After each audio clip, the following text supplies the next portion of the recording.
നമസ്കാരം, welcome back. അപ്പോൾ Calicut university science വിദ്യാർത്ഥികളുടെ സെക്കൻഡ് സെമസ്റ്റർ AEC അതിൽ നമ്മൾ കർണന്റെ അരങ്ങേറ്റം എന്ന് പറയുന്ന ലേഖനമാണ് പഠിച്ചുകൊണ്ടിരുന്നത്. പാർട്ട് 1 വീഡിയോ കണ്ടിട്ടായിരിക്കും നിങ്ങൾ വരുന്നുണ്ടാവുക. അപ്പോൾ കഴിഞ്ഞ ക്ലാസ്സിൽ നമ്മൾ എത്തിയത് ഇതുപോലെ ഗഡ്ഗാദി പ്രയോഗത്തിലും പല അത്ഭുതങ്ങൾ കാണിച്ചു.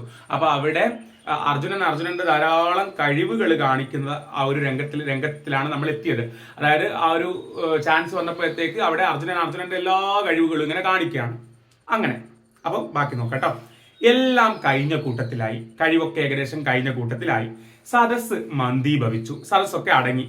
വാദ്യം ചുരുങ്ങി ഒരിടത്ത് ദ്രോണരെ ചുഴന്ന് പാണ്ഡവന്മാർ 5 പേരും, ദ്രോണരെ അറിയാലോ, ഈ ദ്രോണർ എന്ന് പറയുമ്പോൾ പാണ്ഡവരുടെയും കൗരവരുടെയും ഒക്കെ കോമൺ ഗുരുവാണ്. അപ്പം ദ്രോണരെ ചുഴന്ന് പാണ്ഡവന്മാർ 5 പേരും അറിയാലോ, യുധിഷ്ഠിരൻ, ഭീമൻ, അതുപോലെ അർജുനൻ, നകുലൻ, സഹദേവൻ, അവര് ദ്രോണരുടെ അടുത്ത് നിൽക്കുകയാണ്. അപ്പുറത്ത് അശ്വത്ഥാമാവിനോടൊപ്പം തെളിഞ്ഞ് നിലകൊള്ളുന്ന ദുര്യോധനനെ ചുഴന്ന് 100 പേരും നിൽക്കുന്നു. അപ്പം ഒരു സൈഡിൽ ദ്രോണര്, പാണ്ഡവര്, അശ്വത്ഥാമാവ്, പിന്നെ കൂടെ ദുര്യോധനനെ ചുഴന്ന് 100 പേര് എന്ന് പറയുമ്പോൾ 100 കൗരവന്മാർ നിൽക്കുന്നുണ്ട്. അപ്പൊ ഒരു സൈഡില് പിന്നെ ആരുണ്ട്, നമ്മുടെ പാണ്ഡവരുണ്ട്, മറ്റേ സൈഡില് കൗരവരുണ്ട്, അങ്ങനെ നിൽക്കുകയാണ്. ഓക്കെ, പെട്ടെന്ന് പ്രവേശന ദ്വാരത്തിൽ നിന്ന് ഇടിവെട്ട് പോലെ ഊക്ക് കാണിക്കുന്ന ഒരു കൈകൊട്ട് കേൾക്കായി. അപ്പൊ അർജുനന്റെ കഴിവൊക്കെ കാണിച്ച് സരസ്വൊക്കെ അടങ്ങിയതിനു ശേഷം ഒരു സൈഡിൽ പാണ്ഡവരും ഒരു സൈഡിൽ കൗരവരും ഇങ്ങനെ നിൽക്കുന്ന സമയത്ത് പ്രവേശന ദ്വാരം എൻട്രൻസ് നിന്ന് ഒരു കൈയടി കേൾക്കുന്നു. ആരോ വന്ന് വലിയ ശബ്ദത്തിൽ കൈയടിച്ചിരിക്കുകയാണ്. പെട്ടെന്ന് പ്രവേശന ദ്വാരത്തിൽ നിന്ന് ഇടിവെട്ട് പോലെ ഊക്ക് കാണിക്കുന്ന, ഭയങ്കര സൗണ്ടിലാട്ടോ, ഇടിവെട്ട് പോലെ ഊക്ക് കാണിക്കുന്ന ഒരു കൈകൊട്ട് കേൾക്കായി. ആളുകൾ ആകെ അമ്പരപ്പോടെ അങ്ങോട്ട് നോക്കിയപ്പോഴുണ്ട് വഴിമാറിക്കൊടുത്ത് മിഴിച്ചു നിൽക്കുന്ന ആൾക്കൂട്ടത്തിന്റെ നടുവിലൂടെ, വഴിമാറിക്കൊടുത്ത് മിഴിച്ചു നിൽക്കുന്ന, നിങ്ങൾക്കൊരു സിനിമ പോലെ പിക്ചറൈസ് ചെയ്യാൻ പറ്റണം. കുട്ടിക്കൃഷ്ണമാരാരുടെ എഴുത്തിന്റെ കഴിവ് നോക്കണം നിങ്ങൾ. അതായത് ഒരു സിനിമ പോലെ നമുക്ക് കാണാൻ പറ്റുന്നുണ്ട്. ഒരു സൈഡിൽ ആദ്യം വന്ന അർജുനൻ അദ്ദേഹത്തിന്റെ കഴിവൊക്കെ കാണിച്ചതിന് ശേഷം ഒരു സൈഡിൽ പാണ്ഡവരും ഒരു സൈഡിൽ കൗരവരും ഇങ്ങനെ നിൽക്കുന്ന ആളുകളൊക്കെ ഇങ്ങനെ കൂടിയിട്ടുണ്ട്. സരസിക്ക് ഇപ്പൊ ഏകദേശം മൗനത്തിലാണുള്ളത്, മന്തി വഹിച്ചിട്ടാണുള്ളത്. പെട്ടെന്ന് ആ എൻട്രൻസിന്റെ ഭാഗത്ത് ഒരു വലിയ കൈയടി. അപ്പൊ ആളുകളെല്ലാം ഇങ്ങനെ നോക്കുകയാണ്. അങ്ങനെ നോക്കുമ്പോൾ പിന്നെ അത്ഭുതപ്പെട്ട് നോക്കുന്ന ആളുകൾക്കിടയിലൂടെ അതാ ഒരാൾ നടന്നു വരുന്നു. ഓക്കെ, വഴിമാറിക്കൊടുത്ത് മിഴിച്ചു നിൽക്കുന്ന ആൾക്കൂട്ടത്തിന്റെ നടുവിലൂടെ സഹജങ്ങളായ കവചകുണ്ടലങ്ങളാൽ ഉജ്ജ്വലനായി വില്ലും വാളും ധരിച്ച കർണൻ അന്തസ്സിൽ നടന്നു വരുന്നു. ഓക്കെ, എങ്ങനെയാണ് ആരാ വരുന്നത്? ആളുകളാടകെ അമ്പരപ്പോടെ അങ്ങോട്ട് നോക്കിയപ്പോഴുണ്ട്, കൈകൊട്ടി കേട്ട സ്ഥലത്ത് നോക്കിയപ്പോഴുണ്ട് വഴിമാറിക്കൊടുത്ത് മിടിച്ചു നിൽക്കുന്ന ആൾക്കൂട്ടത്തിന്റെ നടുവിലൂടെ സഹജങ്ങളായ കവച കുണ്ടലങ്ങളാൽ, ഈ കവചവും കുണ്ടലവും എന്താണ്, പ്രൊട്ടക്ഷന് വേണ്ടിയിട്ടുള്ളതാണ്. കർണന് ജനിച്ചപ്പോഴത്തേക്ക് സൂര്യഭഗവാൻ കൊടുത്തതാണ് അത്. ഈ കവചകുണ്ടലം ഇട്ടിരിക്കുന്ന കവചവും കുണ്ടലവും ഇട്ടിരിക്കുന്ന കർണനെ ഒരാൾക്കും കൊല്ലാൻ പറ്റില്ല കേട്ടോ. അങ്ങനെ സൂര്യഭഗവാന്റെ അനുഗ്രഹം അത്, അങ്ങനെ കൊടുത്തതാണത്. അപ്പോൾ ഈ കവചകുണ്ടലങ്ങളാൽ ഉജ്ജ്വലനായി വില്ലും വാളും ധരിച്ച കർണൻ അന്തസ്സിൽ നടന്നു വരുന്നു. ഓക്കെ, അയാളും കുന്തി കന്യകയായിരിക്കുമ്പോഴുണ്ടായ പുത്രനാണ്. കഴിഞ്ഞ വീഡിയോയിൽ ഞാൻ ഡീറ്റെയിൽ ആയിട്ട് പറഞ്ഞതാണ്. അയാൾ രംഗത്തെ മുഴുവൻ നോക്കി ദ്രോണ കൃപന്മാരെ, എന്ന് വെച്ചാൽ ദ്രോണരെയും കൃപനെയും അറിയാലോ. ദ്രോണർ എന്ന് പറഞ്ഞു കഴിഞ്ഞാൽ ഞാൻ പറഞ്ഞു ഗുരുവാണെന്ന്, കൃപൻ എന്ന് പറഞ്ഞു കഴിഞ്ഞാൽ അവിടുത്തെ പുരോഹിതനാണ്. അപ്പൊ കൃപന്മാരെയും ഏറെ വഴങ്ങാതെ ഒന്ന് വന്ദിച്ച് ഇയാൾ ഏത് എന്ന് അമ്പരന്ന് നിൽക്കുന്ന സദസ്യർ കേൾക്കെ തന്റെ അറിയാത്ത അനുജനായ അർജുനനോട് പറഞ്ഞു. അറിയാത്ത അനിയൻ, അർജുനൻ അനിയനാണ്, പഞ്ചപാണ്ഡവരുടെ ജ്യേഷ്ഠനായിട്ടില്ലേ കർണൻ വരുന്നത്, പക്ഷെ അറിയാത്ത അനുജനായിട്ടുള്ള, അറിയാലോ, കഴിഞ്ഞ വീഡിയോ കണ്ടിട്ടാണല്ലോ നിങ്ങൾ വരുന്നത് അല്ലെ. ഓക്കെ, അർജുനനോട് പറഞ്ഞു, കുന്തിപുത്ര, താങ്കൾ ഇപ്പോൾ കാണിച്ച വിദ്യകളെല്ലാം കുറെ കൂടി മെച്ചപ്പെട്ട നിലയിൽ ഞാനും കാണിക്കാം. ആളുകൾ നോക്കട്ടെ, താങ്കളെ ചൊല്ലി അത്ഭുതപ്പെടേണ്ട. അപ്പൊ ചുരുക്കി പറഞ്ഞു കഴിഞ്ഞാൽ ആ പ്രവേശന ദ്വാരത്തിൽ നിന്ന് കൈകൊട്ടിയിട്ട് ശ്രദ്ധ ക്ഷണിച്ചിട്ട് കർണൻ നടന്നു വരികയാണ്. അർജുനനോട് പറയാണ്, കുന്തിപുത്ര, കുന്തിയുടെ മകനെ, നിങ്ങൾ കാണിച്ചതൊക്കെ ഞാനും കാണിക്കാം. അധികം സ്വയം അഭിമാനിക്കണ്ട. ഓക്കെ, അർജുനനോട് പറഞ്ഞു, കുന്തിപുത്ര, താങ്കൾ ഇപ്പോൾ കാണിച്ച വിദ്യകളെല്ലാം കുറെ കൂടി മെച്ചപ്പെട്ട നിലയിൽ ഞാനും കാണിക്കാം. ആളുകൾ നോക്കട്ടെ, താങ്കളെ ചൊല്ലി അത്ഭുതപ്പെടേണ്ട. അയാൾ ഇത് പറഞ്ഞു തീർന്നില്ല. ആളുകളൊക്കെ എമ്പാടും യന്ത്രം കൊണ്ട് പൊന്തിച്ചാലെന്ന പോലെ പിടഞ്ഞെഴുന്നേറ്റു. അർജുനന്റെ പ്രയോഗങ്ങളും കാര്യങ്ങളൊക്കെ കഴിഞ്ഞ് കഴിവൊക്കെ കാണിച്ചു കഴിഞ്ഞ് ഏകദേശം തളർന്നിരിക്കുന്ന സദസ്സാണ്. കർണൻ വന്ന് ഈ ഒരു ഡയലോഗ് അടിച്ചപ്പോഴത്തേക്ക് എല്ലാവരും യന്ത്രം കൊണ്ട് പൊക്കിയതുപോലെ സദസ്സൊരൊറ്റ എണീക്കലാണ്. ഇതാരെയാ വന്ന് വെല്ലുവിളിക്കുന്നത് എന്നുള്ള രീതിയിലാണ്. ആളുകളൊക്കെ എമ്പാടും യന്ത്രം കൊണ്ട് പൊന്തിച്ചാലത്തെ പോലെ പിടഞ്ഞെഴുന്നേറ്റു. ദുര്യോധനന് രസമായി. കൗരവരുടെ മൂത്ത ആളല്ലേ ദുര്യോധനൻ. അങ്ങേർക്ക് രസമായി. കാരണം അങ്ങേർക്ക് ശത്രുപക്ഷത്തുള്ള ആളാണ് പാണ്ഡവര്. ആ പാണ്ഡവരിലെ മെയിൻ ആയിട്ടുള്ള അർജുനനോട് വന്നിട്ടാണ് പറയുന്നത്, നിങ്ങൾ കാണിച്ചൊക്കെ ഞാനും കാണിക്കാന്ന് കാരണം. അപ്പൊ ഇപ്പുറം ഓപ്പോസിറ്റ് ഉള്ള കൗരവരിലെ ദുര്യോധനൻ ആവേശമായി. ആഹാ, എന്റെ ശത്രു പാണ്ഡവർക്ക് ഒരു ശത്രു വന്നിരിക്കുന്നോ? അപ്പൊ കൗരവരെ സംബന്ധിച്ചിടത്തോളം ശത്രുവിന്റെ ശത്രു മിത്രമാണല്ലോ കർണൻ. യെസ്. അപ്പോ ദുര്യോധനന് രസമായി. അർജുനന് ലജ്ജയും ക്രോധവും ഉണ്ടായി, നാണക്കേടും അതുപോലെ തന്നെ ദേഷ്യമൊക്കെ ഉണ്ടായി. കർണൻ ദ്രോണരുടെ അനുമതിയോടുകൂടി പറഞ്ഞ വിധം തന്നെ കാണിച്ചു. അതായത് നിങ്ങൾ കാണിച്ചതൊക്കെ ഞാനും കാണിക്കാൻ അർജുനനോട് പറഞ്ഞല്ലോ. അങ്ങനെ എല്ലാം കർണൻ പ്രവർത്തിച്ച് കാണിച്ചു. അതാട്ടോ കർണന്റെ അരങ്ങേറ്റം. കർണൻ ഈ സീനിലേക്ക് വന്നല്ലോ, അരങ്ങിലേക്ക് എത്തിയല്ലോ. ദുര്യോധനൻ സഹോദരന്മാരോട് കൂടി ചേർന്ന് കർണനെ ആലിംഗനം ചെയ്ത് പറഞ്ഞു, കർണനെ കെട്ടിപ്പിടിച്ച് പറഞ്ഞു, മഹാബാഹോ സ്വാഗതം, ഞാനും കുരുരാജ്യവും താങ്കളുടേതാണ്. അപ്പൊ ദുര്യോധനൻ ഇവിടെ എടുക്കുന്ന ആ ഒരു സ്റ്റാൻഡ് നോക്കണേ. കാരണം കൗരവരിലുള്ള മൂത്തവരാണല്ലോ ദുര്യോധനൻ. അപ്പൊ ദുര്യോധനെ സംബന്ധിച്ചിടത്തോളം ഇപ്പറോ ഈ അർജുനനെതിരെയല്ലേ ഇപ്പം കർണൻ വന്നിരിക്കുന്നത്, അതായത് പാണ്ഡവർക്കെതിരെ. അപ്പം കൗരവർക്ക് യുദ്ധം ചെയ്യാനുള്ളത് പാണ്ഡവരോടാണ്. അവർക്കെതിരെ കർണൻ വന്നപ്പോൾ ആ കർണനെ സ്വന്തം പക്ഷത്തേക്ക് ചേർക്കാൻ നിൽക്കുകയാണ്. കർണൻ വില്ലാളി വീരനും കവചകുണ്ടലും ഒക്കെ കൊണ്ട് വരികയല്ലേ. അപ്പൊ അത്രയും വലിയൊരു വില്ലാളി വീരനെ കിട്ടുമ്പോൾ കൂടെ ചേർക്കാനുള്ള ആ നയമാണ് ആര് കാണിക്കുന്നത്? കൗരവര് കാണിക്കുന്നത്. കർണൻ ദുര്യോധനോട് സഖ്യം മാത്രം ഭരിച്ചതിന്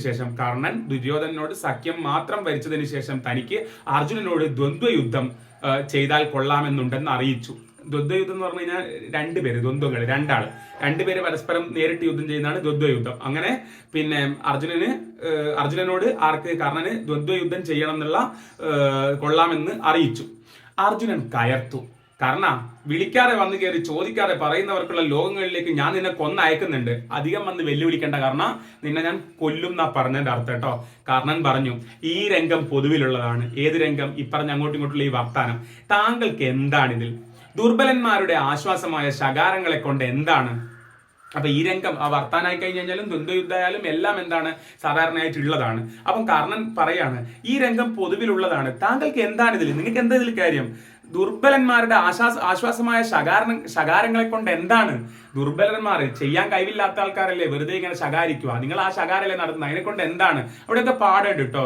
അവിടെ ഒരു വല്ലാത്തൊരു വരിക, ദുർബലന്മാരുടെ ആശ്വാസമാണ് ശകാരം. കർണൻ അർജുനനോട് പറയുമ്പോൾ ശരിയല്ലേ, ഒന്നും ചെയ്യാൻ പറ്റാത്തല്ലേ ഇങ്ങനെ ശകാരിച്ച് കിടക്കുക. അമ്പുകളെ കൊണ്ട് മറുപടി പറയൂ. നിങ്ങൾ വെറുതെ വർത്താനം പറയാണ്ട് അമ്പുകളെ കൊണ്ട് മറുപടി പറയൂ. അപ്പോൾ ഞാൻ കൂരമ്പുകളെ കൊണ്ട് ഗുരുവിന്റെ മുമ്പിൽ വെച്ച് നിന്റെ തലയെടുത്തോളാം എന്ന് പറയാണ്. ഓക്കെ, കർണൻ പറഞ്ഞ എന്താന്ന് നോക്കൂ.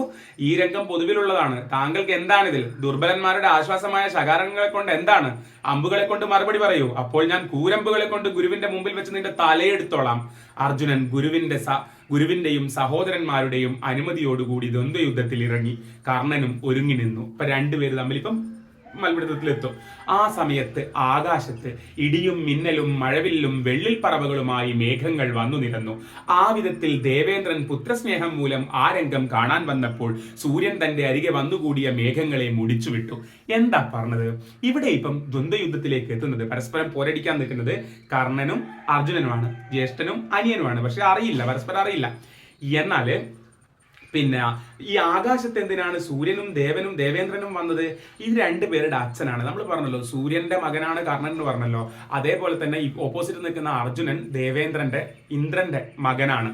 അതായത് കുന്തിക്ക് 3 മക്കളല്ലേ ഉണ്ടാവുന്നത്, കർണനും കൂട്ടി 4. പിന്നെ ഈ പാണ്ഡവരുടെ ലിസ്റ്റ് പറയുമ്പോൾ 3 മക്കളല്ലേ ഉണ്ടാവുന്നത്, യുധിഷ്ഠിരനും ഭീമനും അതുപോലെ തന്നെ അർജുനനും. പിന്നെ നകുലനും സഹദേവനും മാതൃയിലാണല്ലോ.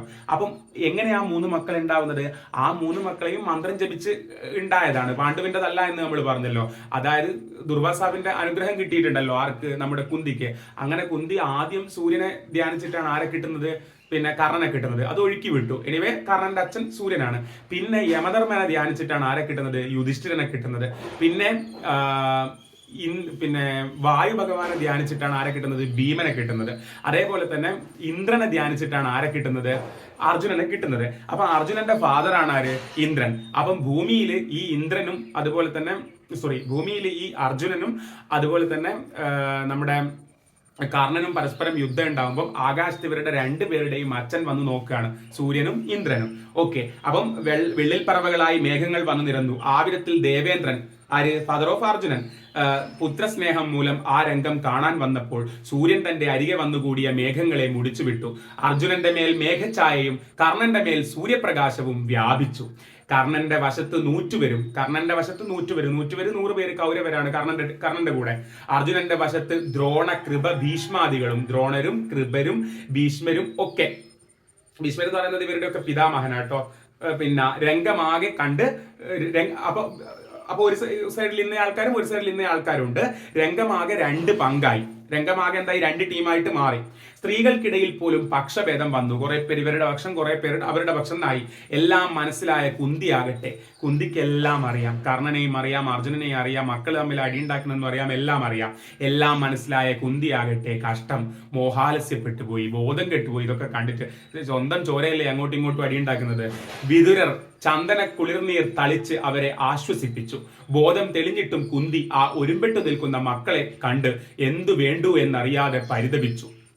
അപ്പോൾ കൃപർ ദ്വന്ദ്വയുദ്ധ മുറ അനുസരിച്ച് പറഞ്ഞു. ദ്വന്ദ്വയുദ്ധത്തിനൊരു മുറയുണ്ട്, അതനുസരിച്ചിട്ട് കൃപര് പറയാണ്, കാരണം കുരുവംശത്തിൽ പാണ്ഡുവിന്റെയും, അതായത് ദ്വന്ദ്വയുദ്ധത്തിന് ഇറങ്ങുമ്പോൾ അതിനൊരു മുറയുണ്ട്. യുദ്ധത്തിലേക്ക് പോകുന്നതിന് മുമ്പിട്ട് ആദ്യം പരിചയപ്പെടുത്തുകയൊക്കെ വേണം. ഓക്കെ, നിങ്ങൾ കാണില്ലേ ഫുട്ബോളിലൊക്കെ ഇറങ്ങുന്ന സമയത്ത് ഓരോ പ്ലെയറെയും പരിചയപ്പെടുത്തുന്നത്, അതേപോലെ ഈ ദ്വന്ദ്വയുദ്ധത്തിലേക്ക് ഇറങ്ങുമ്പോഴും അതിന്റെ റൂൾ ഉണ്ട്.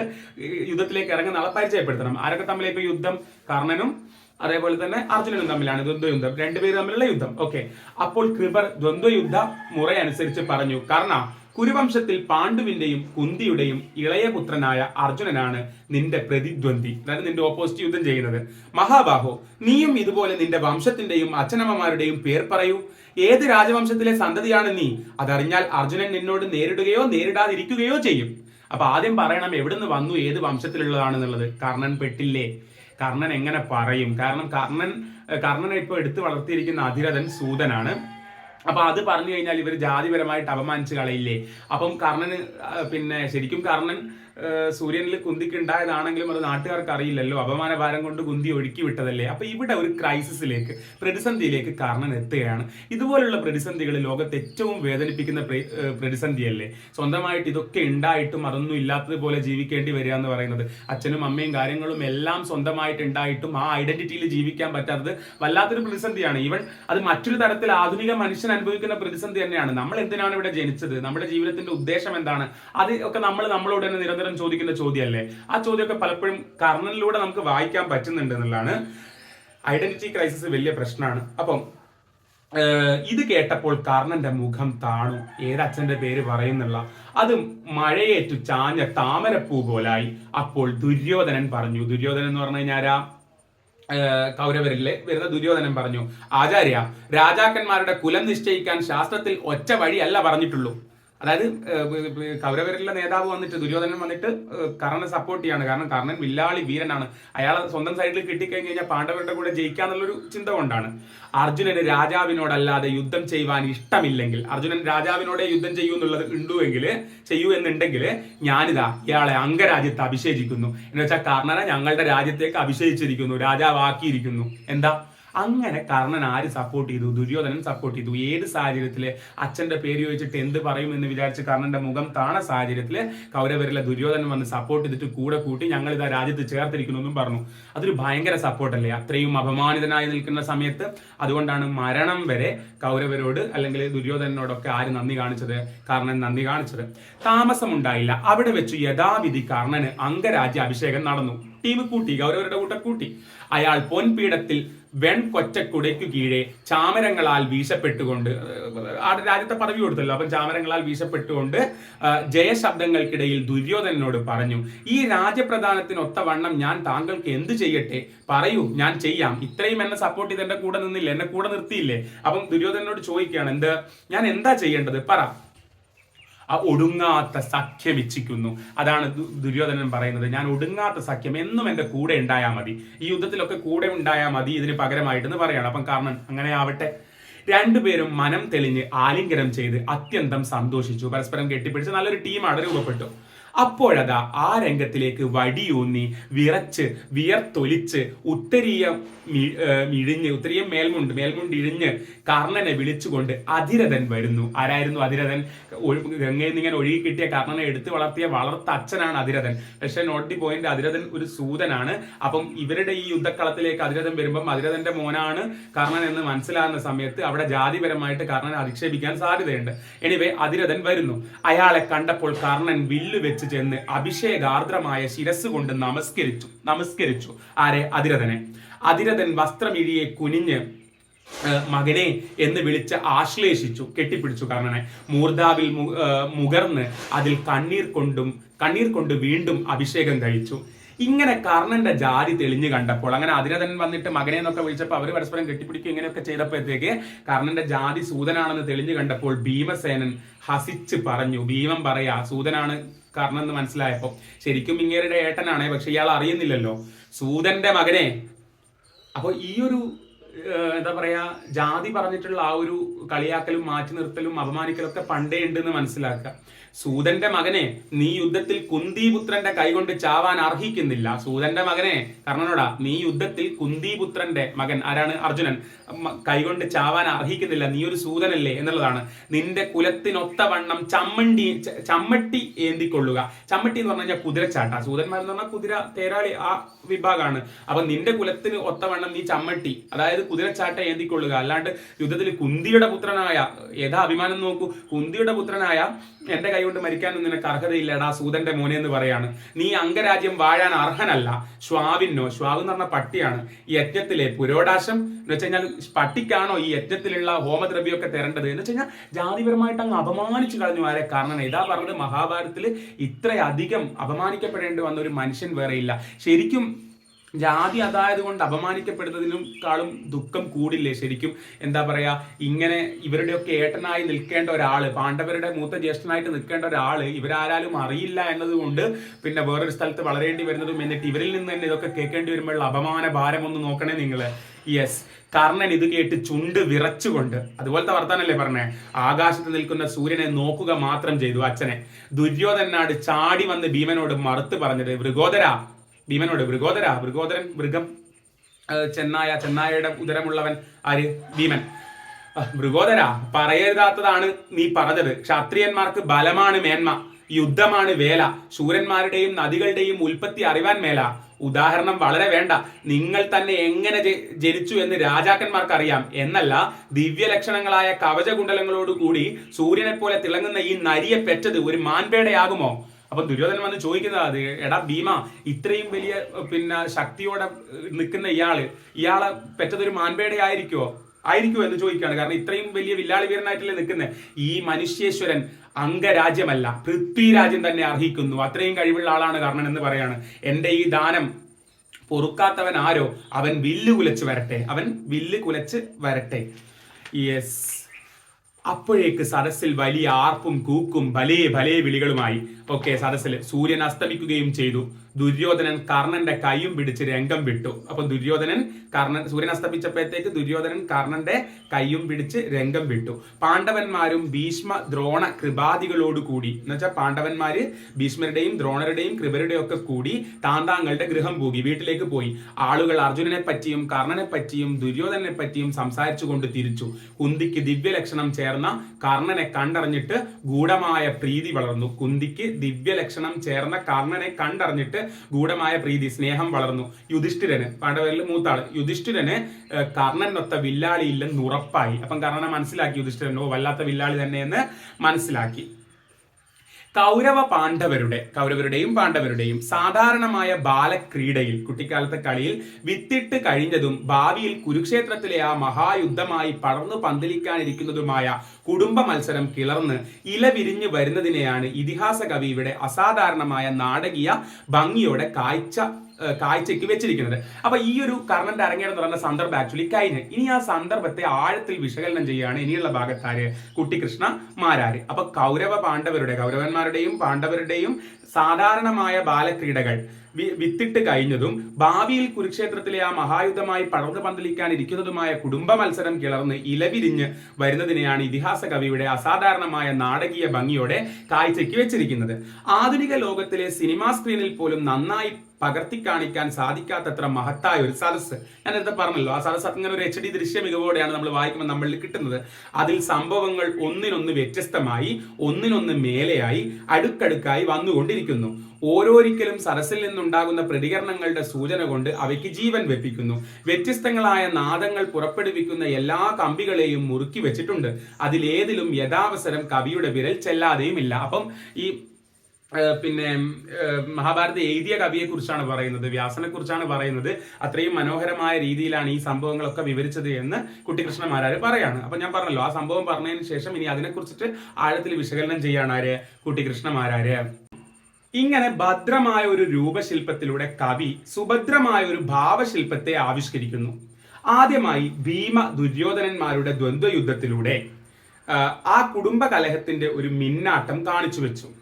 തുടർന്ന് അർജുനാവതരണത്താൽ, അർജുനൻ വന്നതിനാൽ ആ എതിർകക്ഷികളിൽ ഒന്നിനുള്ള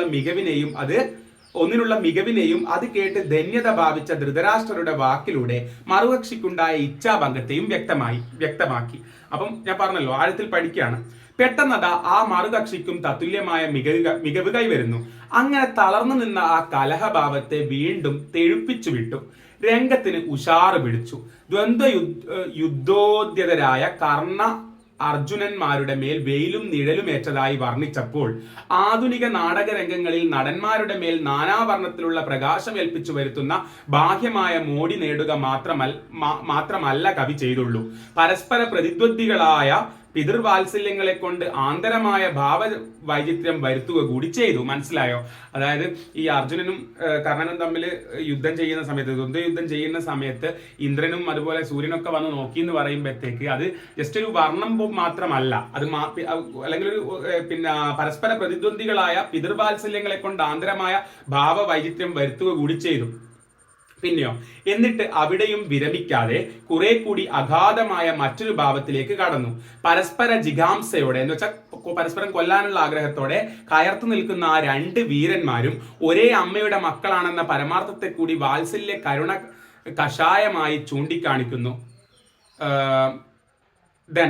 ഒരേ സ്ത്രീയിൽ സന്താനോൽപാദനം ചെയ്ത രണ്ടു പിതാക്കന്മാർ ദേവപദത്തിൽ നിന്ന് താന്താങ്ങളുടെ പുത്രന്മാരിൽ പക്ഷഭേദം കാണിക്കുമ്പോൾ ഭൂമിയിൽ ആ രണ്ട് കുട്ടികളിലും തുല്യമായ പക്ഷപാതം കൊള്ളുന്ന ആ അമ്മ ഇത് കണ്ട് പൊറുക്കാതെ മോഹാലസ്യപ്പെടുന്നു. കണ്ടോ വിശകലനം ചെയ്യുന്നത്? കാരണം മേലെ ആകാശത്ത് ഇന്ദ്രനും സൂര്യനും ഇത് നോക്കി നിൽക്കുമ്പോഴത്തേക്ക് തായ ഈ രണ്ടുപേരെയും പ്രസവിച്ച കുന്തി ബോധം കെട്ട് വീഴുന്നു. അതൊക്കെ ഇതിൽ കാണിച്ചിരിക്കുന്ന രീതിയെ കുറിച്ചാണ് ഇവിടെ മാരാർ പറയുന്നത്. വളരെ വളരെ അർത്ഥവത്തായ ഒരു ഭാവഘടനയാണിത്. ഇവിടെ നിന്ന് വളർന്നു തുടങ്ങുന്ന ആ ഭാരത കലഹം മാത്രമല്ല, ലോകത്തിൽ നടക്കുന്ന മറ്റെല്ലാ കലഹങ്ങളും ഒരു കണക്കിൽ ഉറ്റ സഹോദരന്മാർ തമ്മിലുള്ളതല്ലേ. എന്നിട്ട് പറയാണ്, ഇവിടെ നടക്കുന്ന ഈ കൗരവ പാണ്ഡവ ഇതൊക്കെ തന്നെയല്ലേ ലോകത്ത് എല്ലാവരുടെയും നടക്കുന്നത്. ഉറ്റ സഹോദരന്മാർ തമ്മിൽ തന്നെയല്ലേ എല്ലാവരുടെയും നടക്കുന്നത്.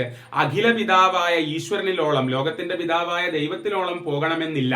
പുരാതന കാലത്തെ അല്പം ചില വ്യക്തികളിൽ നിന്ന് പെറ്റു പെരുകി വന്ന സഹോദരന്മാരാണല്ലോ നാം എല്ലാം. അപ്പൊ ഞാനിപ്പോ ആരുടെ കൂടെ അടിയുണ്ടാക്കി കഴിഞ്ഞു കഴിഞ്ഞാലും ഒരേ ആളുകളിൽ നിന്ന് പെറ്റുപെരുകി വന്നവരൊക്കെ നമ്മളെല്ലാവരും. അപ്പം അങ്ങനെയുള്ള സാഹോദര്യ മത്സരം അല്ലെങ്കിൽ സഹോദരന്മാർ തമ്മിലുള്ള യുദ്ധം തന്നെയല്ലേ ലോകം മൊത്തം നടക്കുന്നത്. ഓക്കെ, അല്പബുദ്ധികളായ നമുക്ക് ഭാവന ചെയ്യുവാൻ പണിയുള്ള ഈ വിദൂര പരമാർത്ഥമാണ് ഇവിടെ ഇതിഹാസ കവി ഒന്ന് അടുപ്പിച്ച് വെച്ച് കാണിച്ചിരിക്കുന്നത്. ഈ അല്പബുദ്ധികളായ നമ്മളെ സംബന്ധിച്ചിടത്തോളം, കുറച്ച് ബുദ്ധികളെ നമ്മളെ സംബന്ധിച്ചിടത്തോളം നമ്മളെല്ലാവരും, ലോകത്തുള്ള നമ്മളെല്ലാവരും ഒന്നാണ്. ഒരേ രക്ഷിതാക്കളിൽ നിന്ന് ജനിച്ച് വെച്ചുപെരുകി വന്നതാണെന്ന് മനസ്സിലാക്കാൻ പലപ്പോഴും നമുക്ക് ബുദ്ധിയില്ല. അതാണ് ഇവിടെ കറക്റ്റ് ഇദ്ദേഹം കാണിച്ചിരുന്നത്, ഇതിഹാസ കവി അഥവാ വ്യാസൻ, ഈ രചന മഹാഭാരതം രചിച്ച ആള്. ഇവിടെ ഇതാ ഒരേ വയറ്റിലിരുന്ന് ജനിച്ച ജ്യേഷ്ഠാനുജന്മാർ തമ്മിൽ അറിയാതെ ഒരു കൊടിയ കുടുംബ കലഹ ദുരന്തത്തിന്റെ നേതൃത്വം വാശിയോടെ ഏറ്റെടുക്കുന്നു. കർണനും അർജുനനും ഒരേ വയറ്റിൽ നിന്ന് ജനിച്ചു വന്നവരാണ്, പക്ഷെ അവരറിയാണ്ട് കുടുംബകലഹ ദുരന്തത്തിന്റെ നേതൃത്വം വാശിയോടെ അവർ ഏറ്റെടുക്കുന്നു. എന്ന് ഇവിടെ എന്ന പോലെ ലോക കലഹങ്ങളിൽ എല്ലാം ഇരുകക്ഷിയോടുമുള്ള വാത്സല്യം കൊണ്ട് മിടിക്കുന്ന ഒരു ഹൃദയം അദൃശ്യമായിരുന്നു പരിതപിക്കുന്നുണ്ടാവില്ലേ. അതായത് കുന്തി നോക്കുമ്പോഴത്തേക്ക് തന്റെ രണ്ട് മക്കളാണ് യുദ്ധത്തിന്റെ രണ്ട് നേതൃത്വത്തിലേക്ക് ഇപ്പൊ എത്തിയിരിക്കുന്നത്. അവര് സ്വന്തം ഏട്ടനേനാന്ന് മനസ്സിലാക്കാണ്ട് ഇങ്ങനെ യുദ്ധം ചെയ്യുന്നത്. അപ്പം അത് മനസ്സിലാക്കിയ കുന്തി മോഹാലസ്യപ്പെട്ട് വീഴുന്നുണ്ട്. ഈ ലോകത്ത് ആര് തമ്മിൽ അടിയുണ്ടാവുമ്പോഴും എല്ലാവരുടെയും ഈ കോമൺ അമ്മ, ഒരേ മനുഷ്യന്മാരിൽ നിന്ന് പെറ്റുവരികി വന്നതായിരിക്കും ഇതെല്ലാം.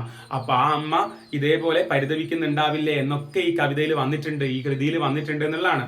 ഇതിൻ വിധം വിചിത്ര ഭാവനാ നിർഭരമായ ഈ രംഗകൽപ്പനയാകെ മഹാരഥനായ കർണന് പശ്ചാത്തലമായിട്ടാണെന്ന് കൂടി നാം കണ്ടറിയണം. ദിവ്യലക്ഷണ ഉജ്ജ്വലനായ ആ വീരപുരുഷൻ കർണൻ ഭാരത കഥയിൽ ആദ്യമായി പ്രവേശിക്കുന്ന സന്ദർഭമാണിത്. അതാണല്ലോ അരങ്ങേറ്റം.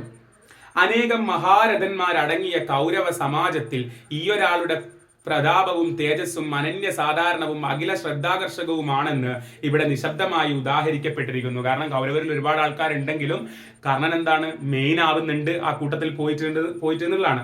എന്നിട്ടും പാണ്ഡവ പക്ഷപാതികളുടെ ഓമനയായ അർജുനന്, പാണ്ഡവരുടെ കൂടെ നിൽക്കുന്ന ആൾക്കാരുടെ ഓമനയായ അർജുനന് ഒരു നിൽക്കക്കള്ളി ഉണ്ടാക്കുവാൻ വേണ്ടി അവിടെ വെച്ച് കർണന്റെ ആഭിജാത്യത്തെ പറ്റി ചോദ്യം വന്നു. കർണൻ, നിന്റെ അച്ഛനും അമ്മയും ആരാന്ന് പറയും എന്നുള്ള ആ ചോദ്യം വന്നു. കാരണം പാണ്ഡവ പക്ഷപാതികളുടെ ഓമനയായിട്ടുള്ള അർജുനന് ഒരു നിൽക്കക്കള്ളി കിട്ടാൻ വേണ്ടിയിട്ട് ഇവിടെ കർണനോട് നിന്റെ പാരന്റ്സിന്റെ പേരിങ് വരാന്ന് പറഞ്ഞാണ്.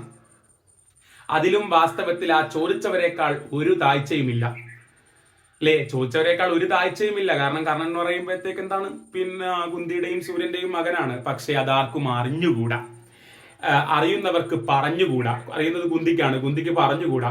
എന്നാൽ ദുര്യോധനൻ മറ്റൊരു വഴിക്ക്, കുറെ കൂടി നല്ല വഴിക്ക് അയാളുടെ മാനത്തെ രക്ഷപ്പെടുത്തിയില്ലേ, കൂടെ കൂട്ടി അഭിഷേകം ചെയ്യുന്നില്ലേ. കർണനാകട്ടെ അപ്രതീക്ഷിതമായി ആ രാജബഹുമതികളെല്ലാം കൈവന്നിട്ടും, എന്നുവെച്ചാൽ പ്രതീക്ഷിക്കാണ്ടാണ് ആ രാജബഹുമതി കൗരവര് കൂടെ കൂട്ടുന്നതും അഭിഷേകം ചെയ്തിട്ടും ചെയ്യുന്നതും ഒക്കെ, രാജാവാക്കി നിർത്തുന്നതും ഒക്കെ വന്നിട്ടും അനഭിജാതർക്കൊത്തവണ്ണം അഹങ്കരിക്കുകയുണ്ടായില്ല. കാരണം അഹങ്കരിച്ചിട്ടില്ല. താൻ ആ രംഗത്തിലേക്ക് എത്രമാത്രം പ്രതാപത്തോടെ പ്രവേശിച്ചുവോ അത്രമാത്രം ദീനതയോടെ പ്രവേശിച്ച ആ എളിയ സൂതപിതാവിന്റെ അടുക്കൽ അയാൾ യഥോചിതം ആചാരം അനുഷ്ഠിക്കാൻ മടിച്ചില്ലല്ലോ. കർണന്റെ മഹത്വം പറഞ്ഞത്. അതായത് കർണനെ പിടിച്ചിട്ട് കൗരവരുടെ കൂടെ ചേർത്തിട്ട് അഭിഷേകമൊക്കെ നടത്തിയിട്ട് ഇങ്ങനെ സമാധാനത്തിൽ ഇരിക്കുന്ന സമയത്താണ് ആര് വരുന്നത്, തന്റെ വളർത്തു പിതാവ് സൂതനായ അതിരഥൻ വരുന്നത്. അതിരഥനെ പോയിട്ട് നമസ്കരിച്ചിട്ടുണ്ട്.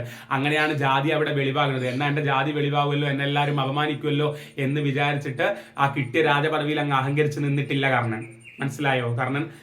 കർണന്റെ മനസ്സിൽ ധർമ്മമുണ്ട്. ഓക്കെ, അടുക്കൽ അയാൾ ഉചിതം പോലെ ആചാരം അനുഷ്ഠിക്കാൻ മടിച്ചില്ലല്ലോ അല്ലെ? യെസ്.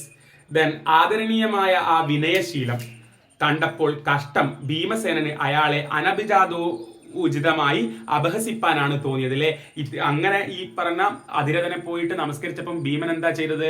അപമാനിക്കുകയാണ് ചെയ്തത്. എന്താ, നീ കുതിരച്ചാട്ടം കൊണ്ട് നടന്നോ, എന്റെ കൈ കൊണ്ട് മരിക്കാൻ നീ അർഹനല്ല എന്നൊക്കെ പറഞ്ഞു കളഞ്ഞിട്ടില്ലേ.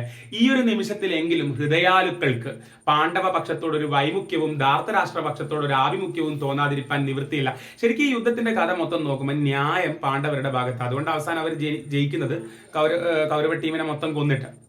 പക്ഷേ ഈ ഒരു നിമിഷത്തിൽ നമ്മുടെ കർണനെ പിന്നെ ഭീമനെ അപമാനിക്കുന്നില്ലേ ജാതിയുടെ കാര്യമൊക്കെ പറഞ്ഞിട്ട്, ആ നിമിഷത്തിൽ ഹൃദയാലുക്കൾക്ക് പാണ്ഡവ പക്ഷത്തോട് ഒരു വൈമുഖ്യം, ഒരു ഇഷ്ടക്കുറവ് പാണ്ഡവരോട് തോന്നുകയും ധാർത്തരാഷ്ട്ര പക്ഷത്തോട് എന്ന് വെച്ചാൽ കൗരവരോട് ഒരു ആഭിമുഖ്യം തോന്നാതിരിക്കാൻ നിവൃത്തിയില്ല, ഒരു താല്പര്യവും തോന്നും. കാരണം എന്താണ്, ഇങ്ങനെ ഭീമൻ അഥവാ പാണ്ഡവപക്ഷം കർണനെ അപമാനിക്കുമ്പോഴത്തേക്ക് ആരാണ് കൂടെ കൂട്ടുന്നത്? കൗരവര. അപ്പൊ ഈ സിറ്റുവേഷനിൽ നമുക്ക് പാണ്ഡവരോട് വെറുപ്പും കൗരവരോട് ഒരു സ്നേഹവും തോന്നാം സാധാരണ മനുഷ്യന്മാർക്ക്. അതിൽ കർണന്റെ നേർക്കുള്ളത് പിന്നീട് ഒരിക്കലും കുറഞ്ഞു പോകുകയുമില്ല. കാരണം ലക്ഷണത്തിലും കവിഞ്ഞ അഭിമാന രക്ഷണം ചെയ്തു തന്ന ആൾക്ക് അത് ആരായാലും ആത്മസമർപ്പണം ചെയ്യുക എന്നത് മനുഷ്യോചിതമാണ് അല്ലെ. അതായത് കർണനോടുള്ള ഇഷ്ടം ഒരിക്കലും കുറഞ്ഞുമില്ല. കാരണം ഇങ്ങനെ അപമാനിക്കപ്പെടുന്ന സിറ്റുവേഷനിൽ ഇവര് ജാതി ചോദിച്ചിട്ടൊക്കെ പറഞ്ഞ് ഇങ്ങനെ കളിയാക്കിയ സിറ്റുവേഷനിൽ കൂടെ കൂട്ടിയതാണ് ആര്? കൗരവര്. അപ്പം ദുര്യോധനൻ പറയുന്നുണ്ട് ഒടുങ്ങാത്ത സഖ്യ വേണ്ടെന്ന്.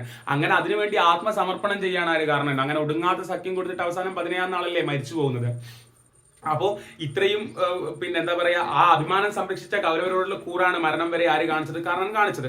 ആജീവനാന്തം ദുര്യോധന പക്ഷത്തോട് കൂറ് കാണിച്ചു എന്നല്ലാതെ മറ്റൊരു കുറ്റം കർണൻ ഇല്ലതാനും. ദുര്യോധന പക്ഷം ശരിക്കും ന്യായമുള്ള പക്ഷമല്ല, ന്യായം ഇവിടെ പാണ്ഡവരുടെ ഭാഗത്താണ്. അപ്പം അവരോട് കൂറ് കാണിച്ചു എന്നുള്ളതാണ് കർണന്റെ ഭാഗത്തുള്ള തെറ്റ്. പക്ഷെ എന്തുകൊണ്ട് കൂറ് കാണിച്ചു? ഈ അപമാനത്തിൽ രക്ഷിച്ചത് അവരാണ്, അതുകൊണ്ടാണ്. ഓക്കെ, കർണൻ അർജുനനോട് ഈ കിടമത്സരം തോന്നിയതിനും മതിയായ കാരണമുണ്ട്. കർണൻ പണ്ട്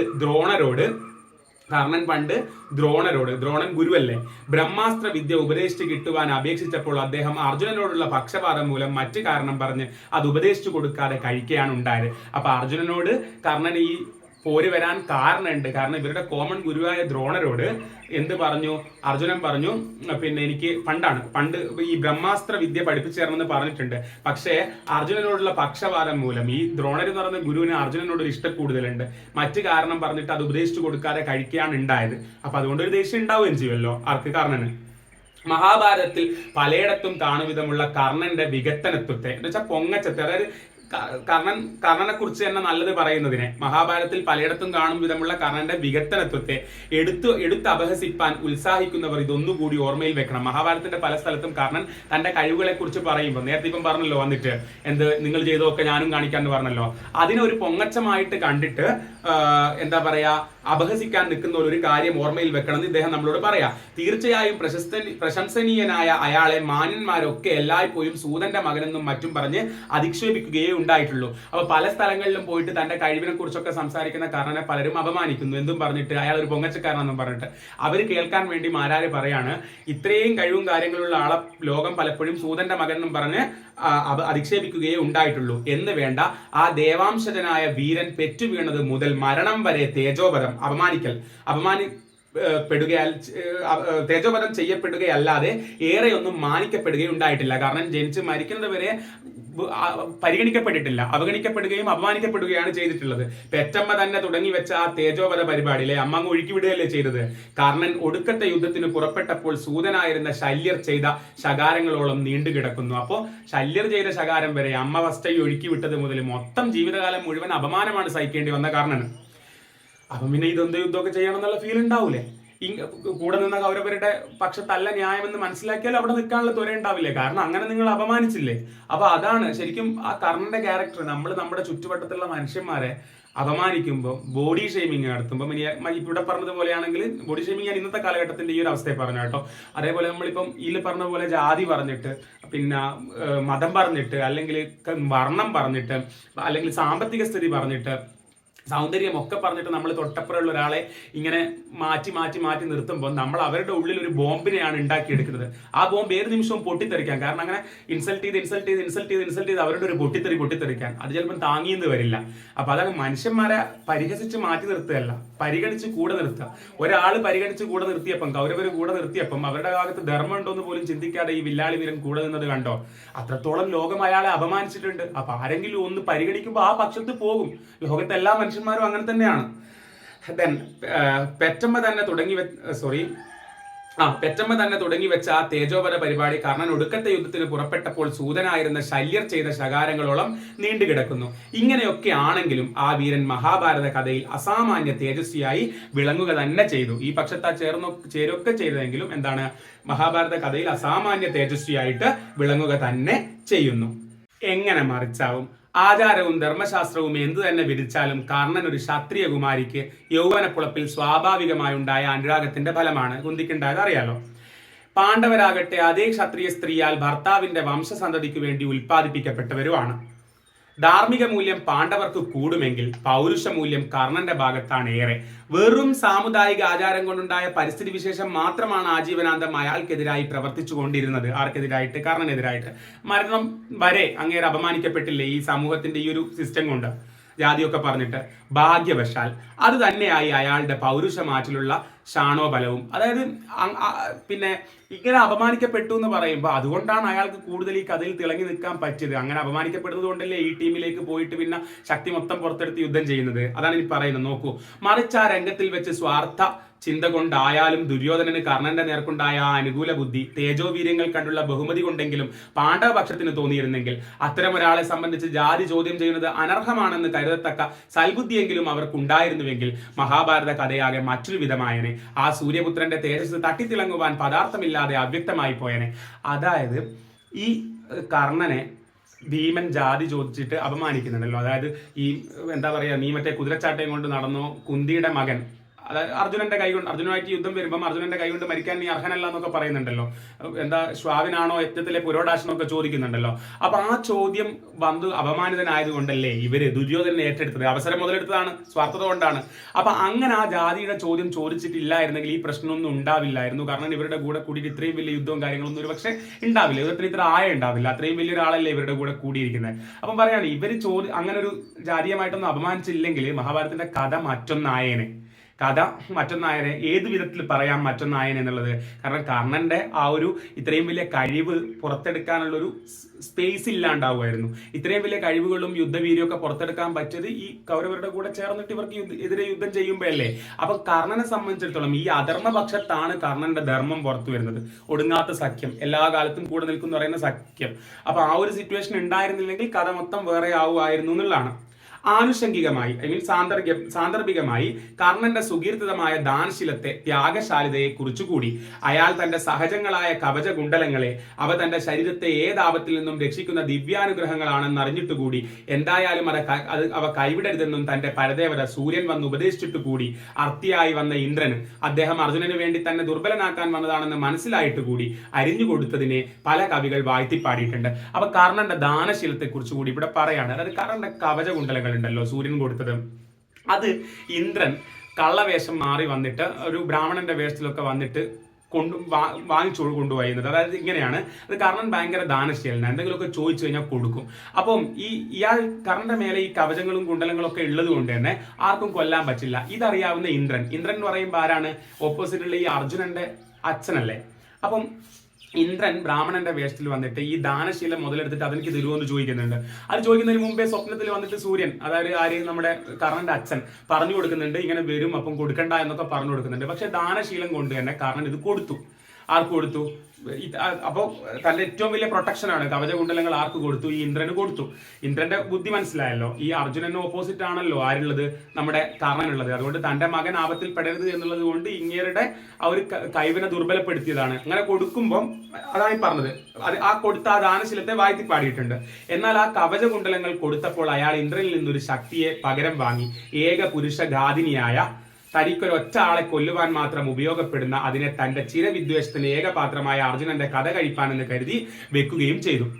അപ്പം കർണൻ കവചകുണ്ടലങ്ങൾ ഇന്ദ്രൻ ഊരി കൊടുക്കുന്ന സമയത്ത്, പിന്നെ അറുത്തു കൊടുക്കുന്ന സമയത്ത് എന്ത് ചെയ്തിട്ടുണ്ട്? ഒരു സാധനം തിരിച്ചു വാങ്ങിയിട്ടുണ്ട്, ഒരു വേല്. ഏക പുരുഷഘാതിനിയായ വേൽ ഇന്ദ്രന്റെ അടുത്ത് തിരിച്ചു വാങ്ങിയിട്ടുണ്ട്. അതായത് ഒരാളെ മാത്രം കൊല്ലാൻ പറ്റുന്ന വേല്. അതവിടെ സൂക്ഷിച്ചു വെക്കുന്നുണ്ട് അർജുനനെ കൊല്ലാമെന്ന് വിചാരിച്ചിട്ട്.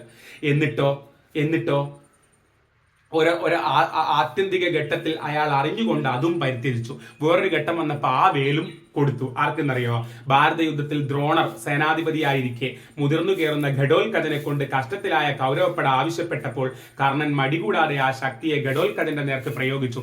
അപ്പൊ ആകെ കർണന്റെ കയ്യിൽ ഇനി അതേ ഉള്ളൂ. കവചകുണ്ടലങ്ങൾ ഊരിക്കൊടുത്ത് പകരം കിട്ടിയതാണ്. അത് അർജുനനെ കൊല്ലാൻ വെച്ച വേലാണ്.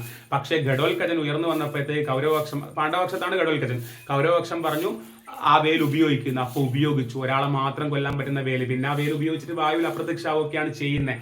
അപ്പം കയ്യിലുള്ള കവചകുണ്ടലവും പോയി, ആ വേലും പോയി. അത് പോകുമ്പോൾ അറിയാം ഇനി ഉടൻ കർണൻ മരിക്കുന്നു, സ്വയം അറിയാം. എന്നിട്ടും തന്നെ ഈ അപമാനത്തിൽ നിന്ന് രക്ഷിച്ച കൗരവര് പറഞ്ഞപ്പോഴത്തേക്ക് അതുപോലും കൊടുത്തു. അങ്ങനെ ത്യജിച്ചു. കാരണം അത്രയും എന്താ പറയാ, മരണത്തെക്കാൾ വലുതാടോ അപമാനം. നമുക്ക് ഞാൻ പറയില്ല, ഈ കഥകളൊക്കെ, പുരാണ കഥകളൊക്കെ നമ്മുടെ സോഷ്യൽ സിറ്റുവേഷൻസുമായിട്ട് നമുക്ക്, അല്ലെങ്കിൽ നമ്മുടെ ജീവിതമായിട്ട് കണക്ട് ചെയ്യാൻ പറ്റണം. കാര്യം അതായത് കർണൻ അറിയാം എന്ത്, ഈ പറഞ്ഞ വേലങ്ങ് ഉപയോഗിച്ച് കഴിഞ്ഞാൽ ഇനി അർജുനനൊന്നും ചെയ്യാൻ പറ്റില്ല, താൻ മരിച്ചു പോകാൻ ചാൻസ് എന്നൊക്കെ അറിയാം. പക്ഷെ കൗരവർക്കെതിരെ ശക്തമായി വന്ന ഭീമന് ഹിഡുമ്പിയിലുണ്ടായ പുത്രൻ ഘടോൽക്കഥന കൊല്ലാൻ കൗരവർ പറയുമ്പോൾ ആ വേല് കൊടുത്ത് ഉപയോഗിക്കുകയാണ്. അപ്പോൾ ആ ശക്തിയും കൂടി നഷ്ടപ്പെടുത്തുമ്പോൾ കർണൻ അറിയാം മരിക്കുന്നു. പക്ഷേ പണ്ട് അപമാനിക്കപ്പെട്ടപ്പം, ഭീമൻ ജാതി ചോദിച്ച് അപമാനിച്ചപ്പം കൂടെ നിർത്തിയത് ഇവരല്ലേ, കൗരവരല്ലേ. അപ്പൊ അവർക്ക് വേണ്ടി ജീവൻ വെടിയാൻ പോലും എന്താണ് നമ്മുടെ കർണൻ റെഡിയാണ്. അവിടെ കിട്ടുന്ന ഒരു വലിയ പാടാണ്. പലപ്പോഴും നമ്മൾ ജീവിക്കുമ്പം നമുക്ക് ഇൻസൾട്ടിങ് എന്ന് പറയുന്നത് ഈ പറഞ്ഞ മരണത്തെക്കാൾ ഒക്കെ ഭയങ്കര വലുതാണ്. അപ്പൊ ആ ഇൻസൾട്ടിൽ നിന്ന് രക്ഷിച്ച ആൾക്ക് സ്വന്തം ജീവൻ നഷ്ടപ്പെടുന്നതാണെങ്കിൽ പോട്ടെ എന്ന് വിചാരിച്ചിട്ടുണ്ടാവും കർണൻ. മടികൂടാതെ ആ ശക്തിയെ ഘടോൽക്കഥന്റെ നേർക്ക് പ്രയോഗിച്ചു. ഇതാണ് കർണനെ മഹാത്മാവാക്കുന്ന ത്യാഗമെന്ന് ഞാൻ പറയും. ഇവിടെ തനിക്ക് അർജുനനോടുള്ള ഈറയേക്കാളും വലുത് ദുര്യോധനോടുള്ള കൂറാണെന്ന് ആ വീരൻ തെളിയിച്ചുവല്ലോ.